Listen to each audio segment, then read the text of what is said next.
Welcome everyone to the April 2025 Finance and Performance Committee meeting this morning. Welcome to anyone watching online. And we'll open this morning and I'll ask everyone to stand and I'll read the council prayer.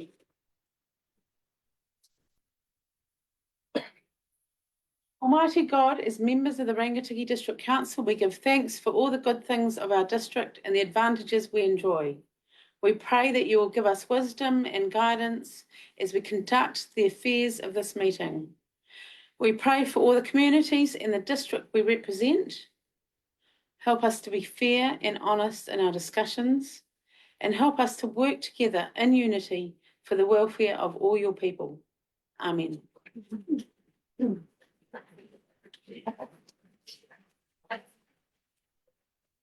So I've received apologies this morning from Councillor Brian Carter and Leanne Hiroti.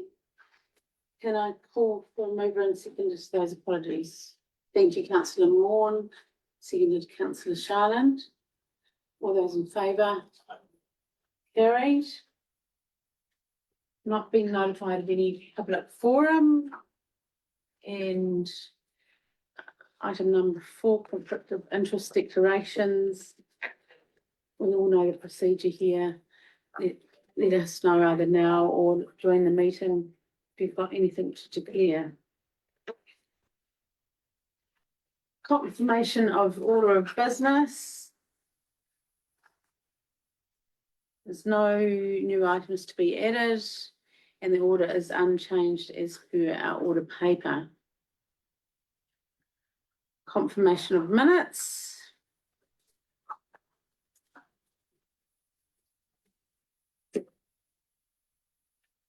Minutes of our previous meeting. Call for any amendments or matters arising. Page 6, 7, 8, 9, 10, 11,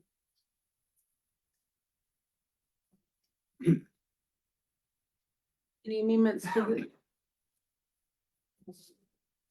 I have a mover and a second to confirm. Thank you, Councillor Wilson. Thank you, Councillor Loudon. All those in favour? Carried. So follow-up items on page 12 and 13.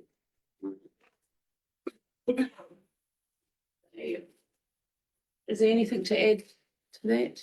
Just a question from me with regard to page 11, resolution to exclude public, and move back to an open meeting. Was there any resolution that needed to be carried forward into public space? Any decision? Can someone help them? And if there was, it would be easier to deal with it now than later. Through your chair, I would have to double check from memory. There was not, but I would have to go back and double check those minutes. I didn't go back checking. Okay.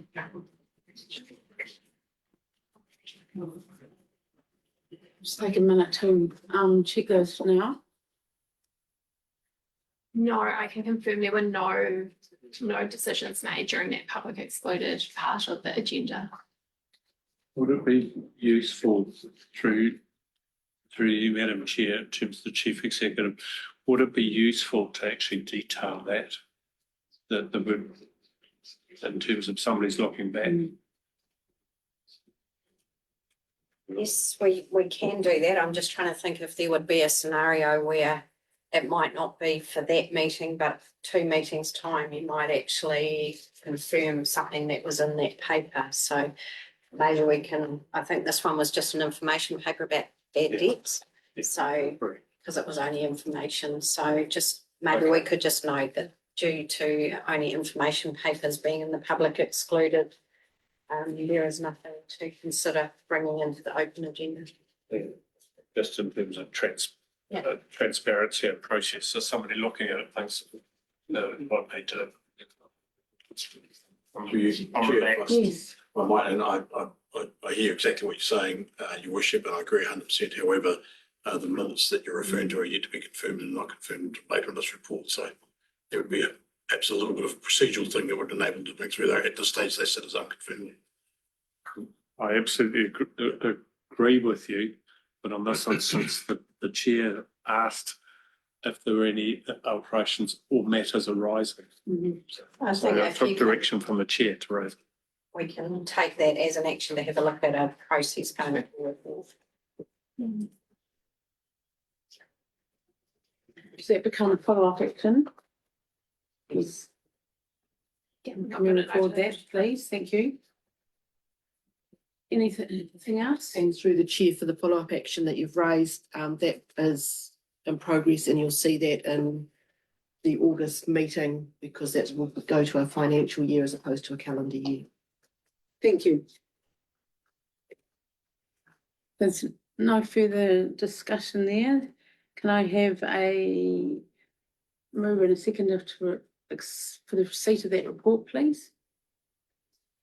Councillor Wong. Councillor Chardon. All those in favour? Carried.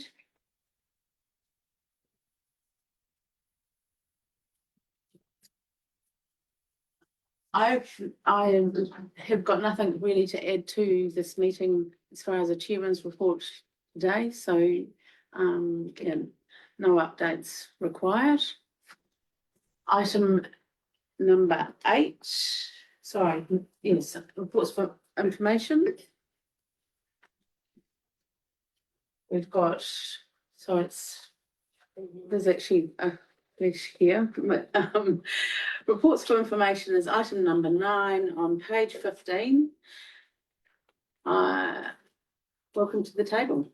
Good morning and thank you. I'll take the paper as read and I'll hand it over to Lorraine. Thank you, Lauren. Thank you. Thank you. Morena.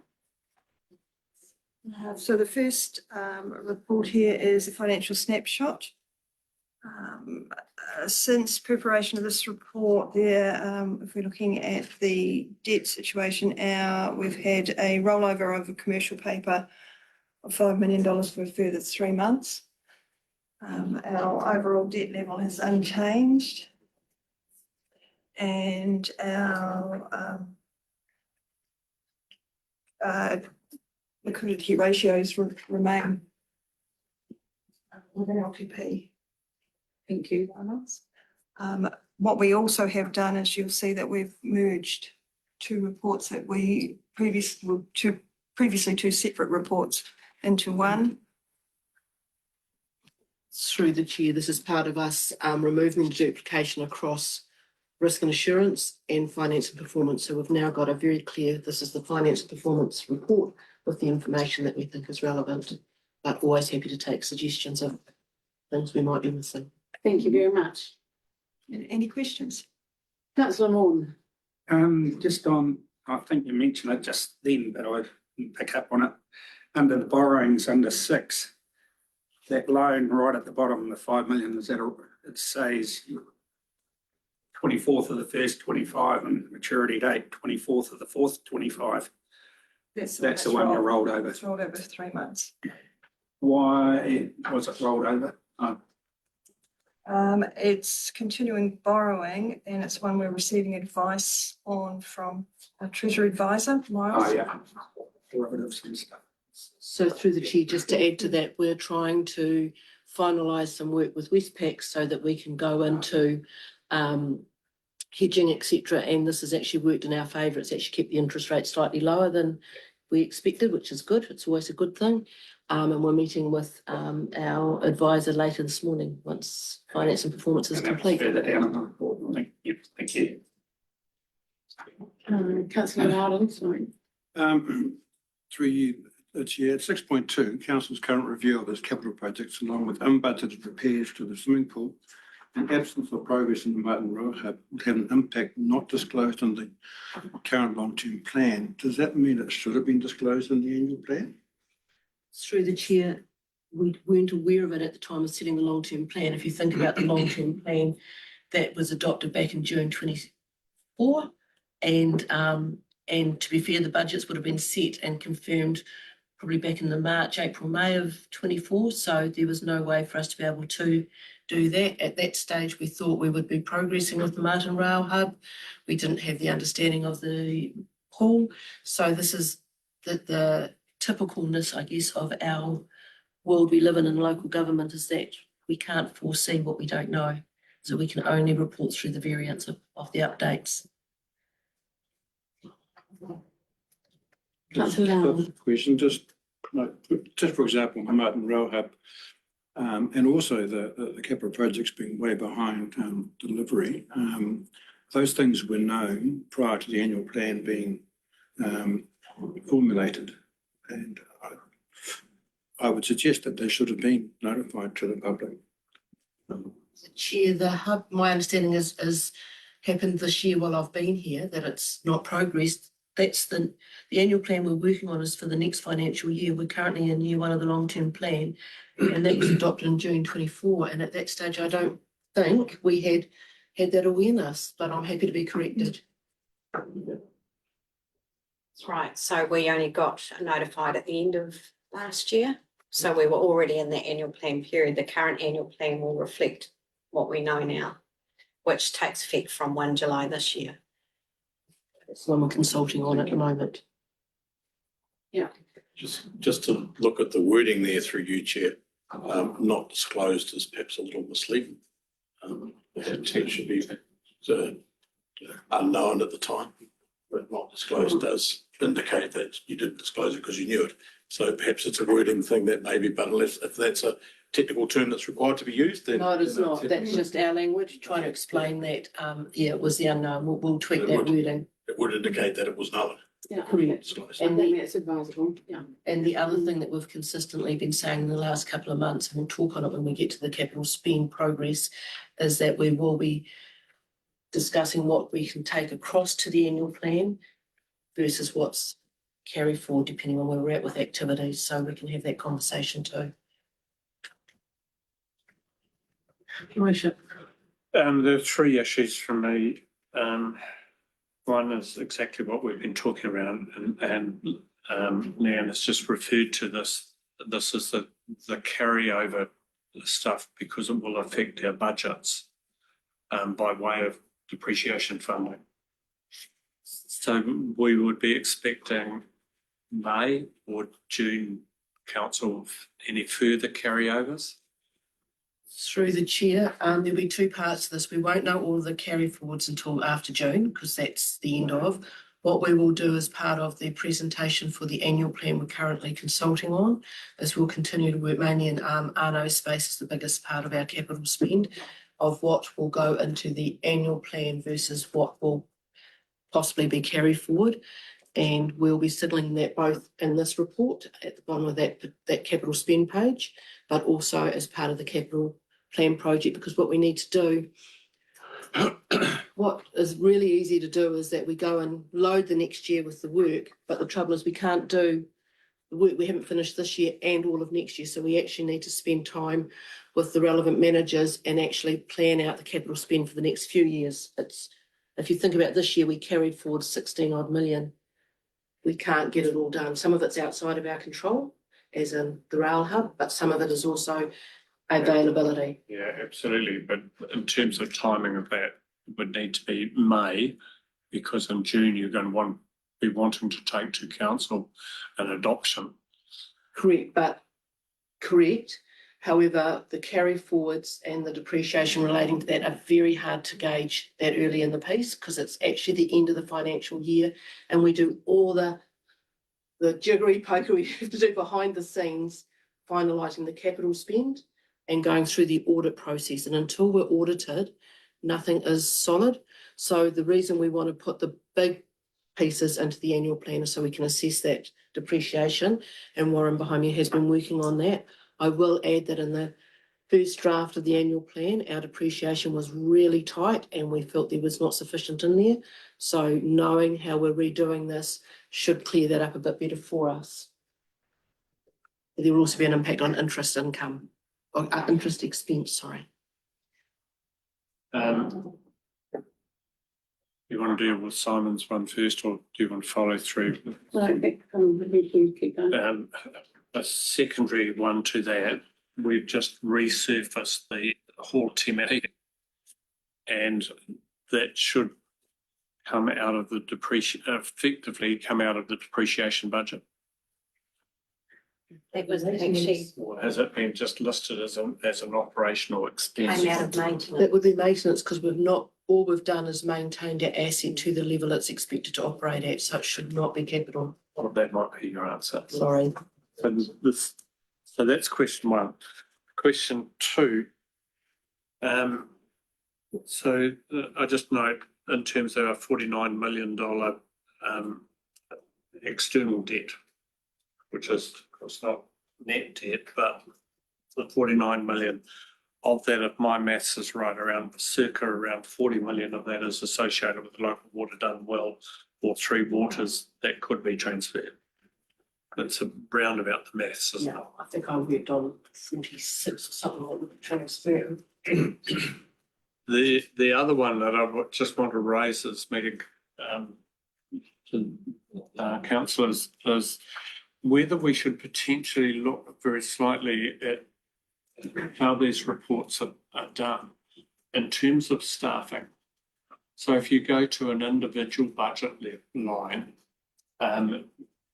staffing costs tend to be discussed and noted in whole of council performance. And the individual ones, if you go further down. But I just want to make sure that there is a way in which we can compare. For instance, if you take, and could be any department, but say if you took parks and reserves over time, to be able to look at understanding,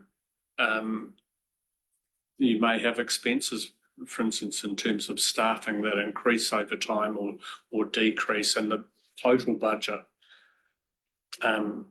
analysis, to be able to get an estimate of individual sections of council performance over time. And I wonder if it's just a conversation that I have with yourself and staff around how you compare over time.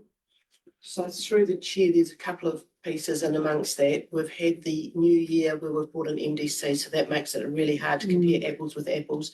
And also, I believe there was a restructure before I arrived here, so that makes it quite challenging. But what we could possibly do, and I'm looking to my CE for guidance on this, is just look at maybe we could look at the FTEs across to right now to ask my finance team to try and create some sort of comparative report, knowing there's been so many changes. But and I don't like saying this, but I actually have another way of saying it. With the resourcing that and the pressure we're under right now, trying to complete local water done well, trying to get an annual plan, etc. I just don't think I could give you anything meaningful, but we might be able to do FTEs. Yeah, Against MDC. Through you, Madam Chair, to Chief Executive, I discussed this very briefly. It was a passing thought at this stage. I'm not expecting a body of work to be generated, but I want us to start thinking about, council to start thinking about over time, how can you compare these things? And I totally accept that in terms of the shared service arrangement, it's almost as though we'd need to start those processes now. Yeah, for management. Through Historical is too difficult. and through the chair, through your annual report that you will get to review in another couple of months, you will see a comparison of the 30 June this year to last year at the activity level, and that will include personnel. So you will get a sense of our growth, and you'll also get a sense of FTEs out of the annual report. So that'll be a good starting point, and then we can use that kind of as a benchmark moving forward, if that is of help. But I'm certainly not expecting you to. I'm not expecting you to reprioritise. Thank you. But I just want to raise it as a discussion going forward. Cool. We'll put our thinking cap on. Thank you. Thank you very much. Councillor Lauren. I'm still trying to get my head around the carryover scenario, and I know that you have been working on that. process. And prior to me being on council, the 3 years prior, the carryovers were 51 million for those 3 years. And this has continued since I've been here, that there's an accumulated carryover. And I just can't quite grasp how that might impact upon council long term. Would it impact upon council's finances long term? Absolutely, through the chair, it absolutely does, in that we are continually rejuggling our capital output each year. And on the whole, probably spending what we originally budgeted if we didn't have carry forward. It's just that we end up doing last year's work part and becomes a rolling impact. And so what I'm trying to help close this year, the end of this year, what we're proposing is that we're going to get what we know cannot be done into the annual plan, and what's in the annual plan reviewing so that we're still consistent. And we're probably going to be spending around that 30 million each year, whereas we've got budgets of 50 odd million and it's not happening. So trying to clean that up, recognising there will be a certain level of carry forwards, because, for instance, on the fleet, which is in my department, we will have all of those cars ordered, but they won't be here. It will be committed because we've raised purchase orders. We've got contracts essentially by purchase order to do that work. And there'll be a number of things that Arno's team in Roding and Three Waters, they've got the work committed. It should be finished maybe August, September. We would have to carry that a little bit forward. There'll be some work that won't be done at all but not done, such as the pool, that would go into the annual plan. And then there'll be some stuff that may never happen now, such as the rail hub, and that will just be showing as will not be happening. The other side of it is some of the projects where we're waiting on consents. We can't lose the budget going forward unless we change our approach, but we can't lose that budget, but we're being held up in the consenting process. So the budget keeps being put into, but we explain that through our processes. And that's the beauty of a variance report. And we do a lot of that through the infrastructure committee as well. I probably haven't got that title right, but Assets and infrastructure. yeah, assets and infrastructure. We go through that with our chair.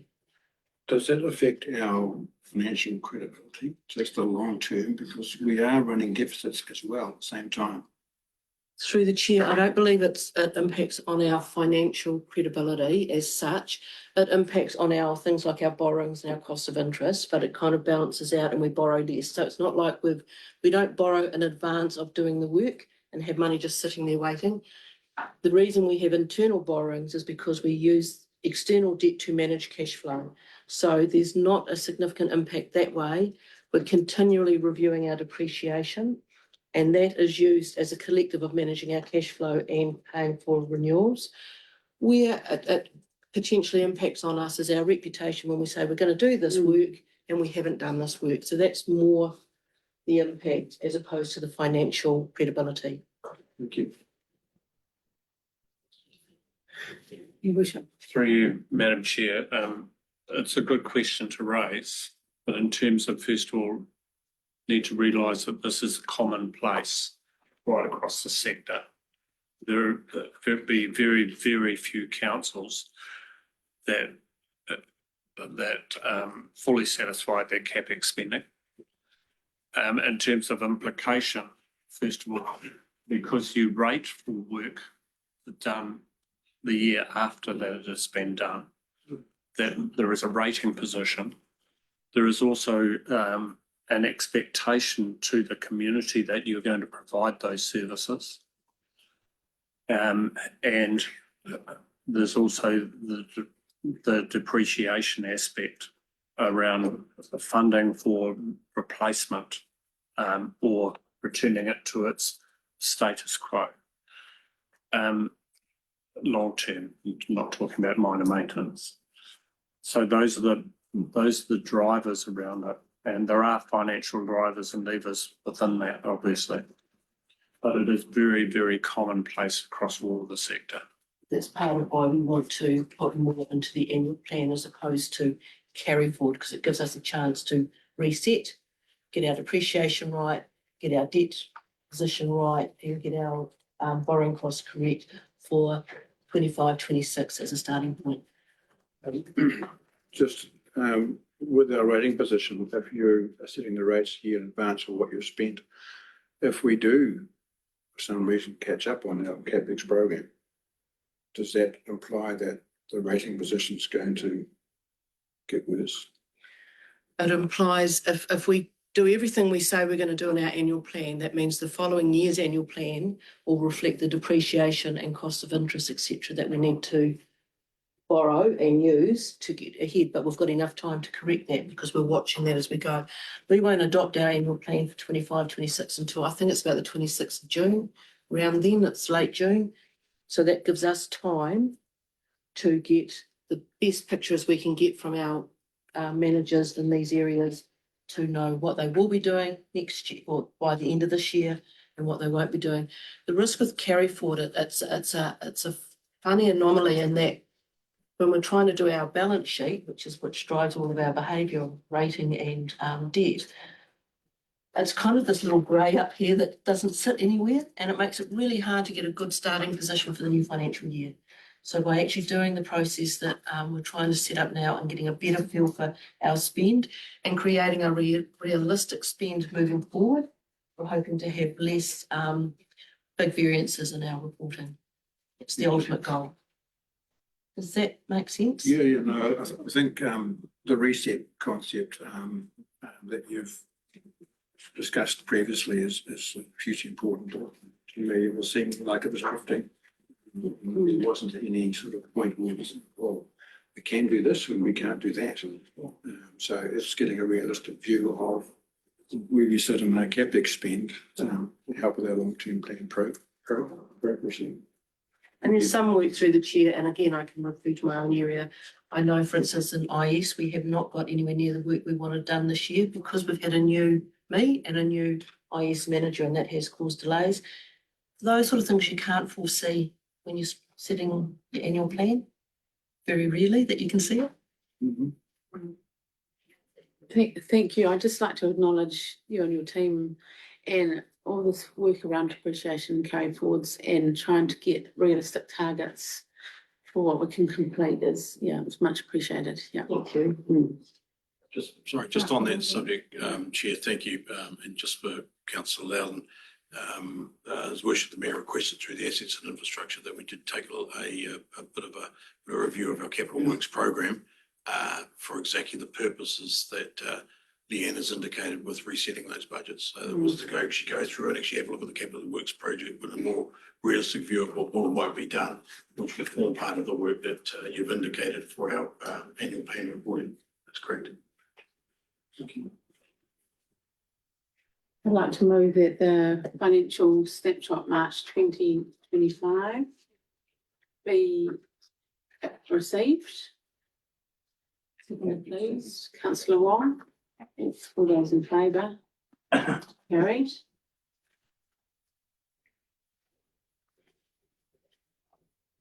Any other queries to the table there? And thank you. Move on to 9.2, which is the Bangkok Treasury Quarterly Update. Thank you. And through the chair, I'll just acknowledge I spelt the heading wrong, so apologies. Awfully spelt incorrect. It's amazing what you see when you look. Other than that, I'll hand it over to Lorraine. So this is the Bangkok Treasury reports. It's the first dashboard report prepared by our Treasury Advisor, Miles O'Connor. Take it as read, the only major item that was raised, or apart from the commentary that he's made, a lot of things have changed since it was written. In the geopolitical sense. Page 4 of it shows one minor non-compliance around the ratios or the benchmarks, which we hope to address today. Correct. So this is where we're meant to have our fixed maximum of 80% for between 25 and 80% for the 2 to 4 years. I believe, just trying to find, I think it's 89%. And it's because we're waiting on Westpac are really holding us up, and I'm actually about to put a grumpy email into our customer service contact because this was meant to be completed in December. Thank you. Yeah, queries? Just one quick one, if I may, Chair. Pretty broad, I guess, but when we entered into this arrangement, which was 8 months ago, I think, was it? Yeah, it was before I started, so it was about Maybe even a year ago. August, yeah, Okay. yeah. We had a report that came to the council indicating the reasons why, given our current the financial turmoils, which none of us can predict. Does this still maintain its outcomes that we were expecting? And I know it's a very broad question, and I'm not in this space, but just checking in that what we thought we said we were going to do based on in an environment that was a year ago, does it still hold true to achieve what council was hoping to achieve? Probably more so because it is so turbulent. Yes. The expertise that Miles O'Connor and his team can provide us, we don't have, and we don't have the capacity or the capability or the expertise to provide that information. So we rely on him a lot, and we would be talking to him at least every month. Thank you for that clarity. Councillor Loudon? Just subsequent to Councillor Wilson's thoughts, that presentation that Miles did was in a interest rate sort of rising sort of market, and that's where the benefits were, and he wasn't so confident in an interest rate dropping market. Is there any variance in what we get from them in an interest rate reducing market?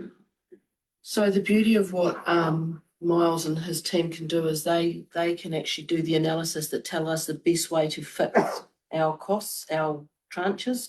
And for instance, this commercial paper that he got us to do, that has worked in our favour and it has come down in interest costs. So our interest costs, I think when I arrived here, were just on 5%, and we're sitting, our weighted average cost was sitting down on that 4.7. Yeah, 4.7, and it's that expertise is where we're getting the benefit, is that they're helping us keep minimising our return, our cost of debt. And that's what we rely heavily on. Does that answer the question? Yeah, I think so, yeah. Councillor Moore? Yeah, that gets me a bit though. Do we keep the weighted cost of interest? What if you add on the consultancy fee? What is, it's all very well, so it's 4.22%, but then you're paying them, I don't know, 50 grand a year or whatever it is to Not do that it. much, no. No, but We can bring that at the end of the year when we do our end of the year cost of debt. yeah, We can include that because you need to do it for the whole year. So yeah, no, that we'll would do be. that. And we'll assume a full year of his fee, even though it won't be, Yeah. just to help show that cost of Yeah, interest, that's- and so you can see that benefit. Value for money. Yeah. Thank you. Brilliant. Thank you very much. Um, Councillor Wong? just to sort of preface that the interest rates have been falling in the last 12 months anyway, so without the benefit of the advice from our consultants, I would have expected our interest rates to have fallen by that sort of amount anyway. I mean, I do appreciate that they're advising us on the management of the debt and things, but Most of our tranches were locked, they were fixed, so your falling interest rates isn't going to help us when we've got fixed debt. And that's where Miles has come in, and that's why we had the treasury policy we presented, so that we had the flexibility to have fixed and floating and using hedging to actually get those benefits which we weren't getting. I think as Leanne has said, he's offering expertise we don't have in-house. So, and she's valuing that advice. So I think, it's a good spend. Anything else on the table? Okay, so I can move that the Finance Performance Committee receives the Treasury Dashboard Report from 31st of March 2025. Seconder, please. Seconded, Councillor Sharland. All those in favour? Carried. Moving on to item 9.3, which is the QV report on page 40. Thank you. Through the chair, I'll take the paper as read and hand over to Lorraine. Nothing major to note on this one. No questions? We have a mover and seconder for receipt of that report, please. Councillor Wilson. Seconder, please. Councillor Wong. All those in favour? Carried. Item 9.4 is a summary of bad debts. Again, through the chair, I'll take this as read and hand over to Lorraine. We can play tag team on this. So this is a quarterly report that we bring to council. It's a breakdown, the report we get from DMC, but we've added now some extra information around the sundry debtors that we manage in-house. So these fairly straightforward at the moment, sits at about 402,000 as at the end of March, of which 85.7% are under current and under 3 months, which leaves 14.3% over 3 months, which sits at about 57,000 at the moment. Any questions? Councillor Loudon. Just on those figures, 48.7% being carried under 3 months. Is that figure changing? Like, are we seeing pressure in people's financial situations that figure creeping up, for example, more and more within that space? It is creeping up slowly, but not much. There's not a major change. Yeah. People are struggling. Through the chair, I did ask Debt Management Central to get an understanding if it was increasing because everyone's rates has increased and therefore by default the same number of people aren't paying their rates, but it's a higher value and there's not a lot of difference. There's not a lot of growth in more numbers for our area at the moment. Revenue, because our revenue's increased, our cost of debt, our number of debt outstanding is kind of accordingly. Yeah. The variance in the level of debt is always dependent on when it's done according to our rate position. So it can be very, very misleading. For instance, we get a report 2 days after our rates were due. And so it says there's a very significant increased amount of money that's outstanding. That's people that have been slow. It's not people that aren't going to pay, it's people that have been slow. And just need to be aware of that when you started looking at transition from one report to the next. Councillor Moore. Mine's probably a procedural one. A bad debt at 2.4. We discussed that in public excluded last time. I can't remember it being moved into the public domain, so I don't know if that's a.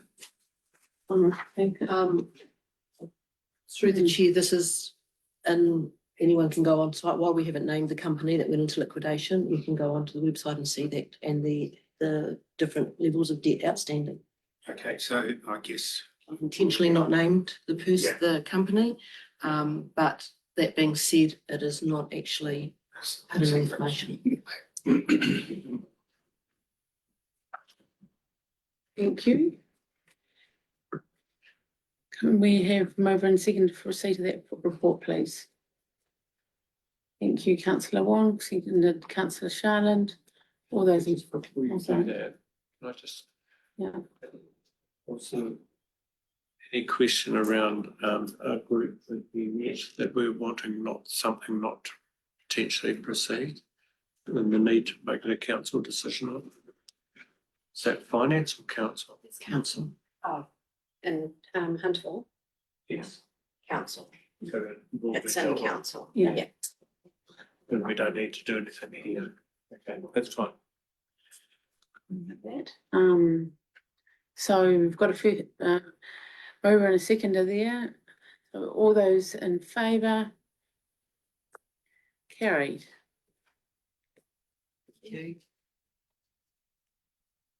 Item 9.5 is the public feedback and performance report. Again for March 2025. Welcome to the table, Sophia. Thank you, Morena Koto.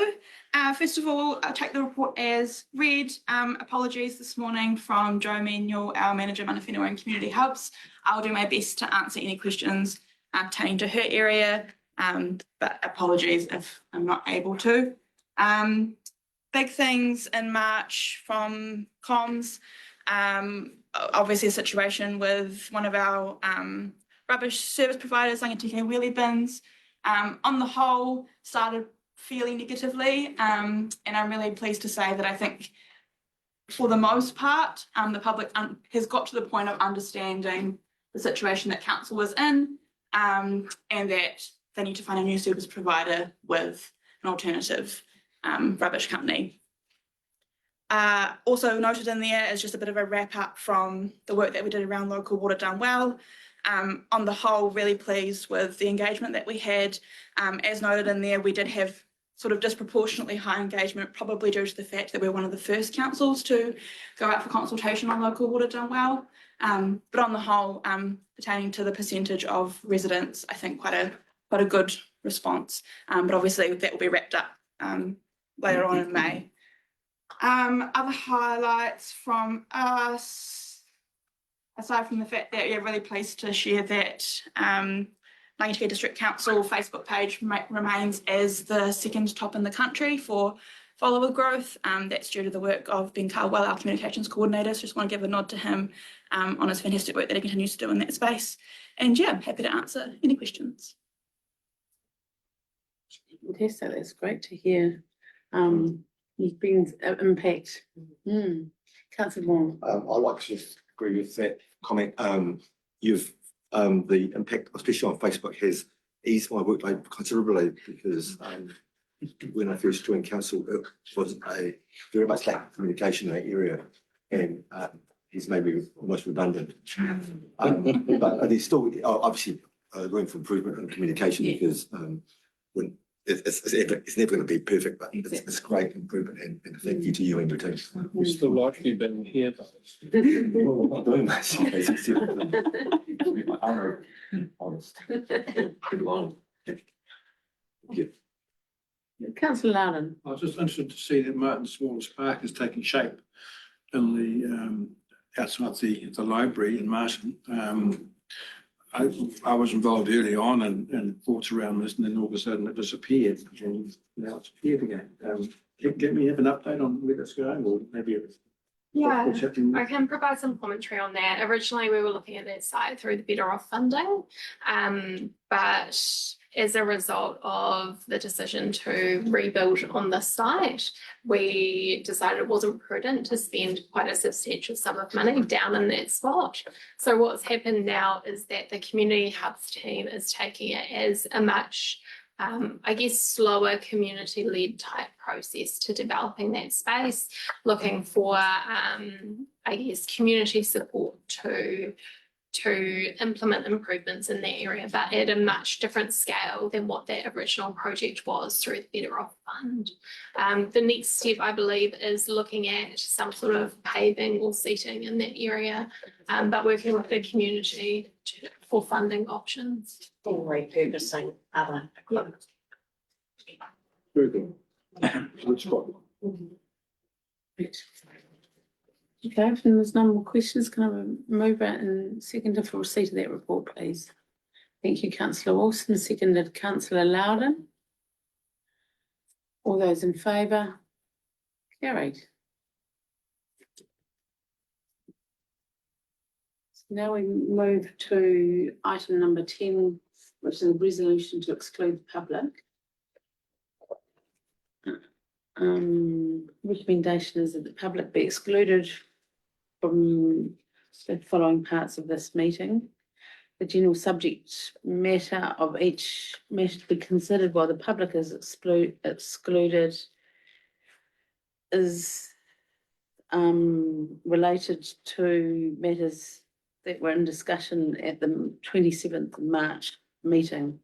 Is that sufficient to read out at this stage? Yeah. Um, So we just need a mover and a second. can we have a moment and seconded to go into public excluded, please?